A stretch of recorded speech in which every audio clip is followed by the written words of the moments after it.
Welcome to the Rim Brake Rodeo. We hope this video helps. You start by powering down and removing all power. This prevents shorts and preserves components. Once the system is off, flip the PSU switch or unplug the cable and press the case power button for 2-3 seconds to drain caps.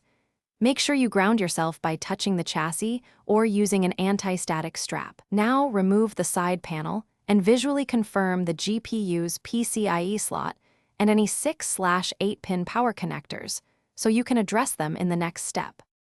Next, disconnect the GPU's external power by pressing the latch on each 6/8-pin connector and pulling straight out. This avoids bending pins. Once unplugged, remove the rear bracket screws or thumb screws that hold the card to the case. Make sure to press and hold the tiny PCIe slot latch, usually on the board's end, while you gently rock the card back and forth to ease it free. You do this to avoid stressing the slot and to guide the GPU out cleanly for removal. Finally, with the slot latch depressed, lift the GPU straight out by gripping the metal backplate. Avoid twisting or levering the PCB to prevent board damage. Once removed, inspect the PCIe edge and slot for bent pins, dust, or foreign objects.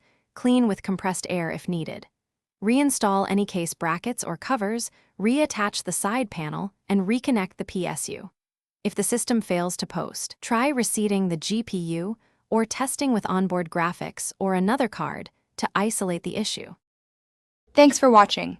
Consider subscribing if we helped you.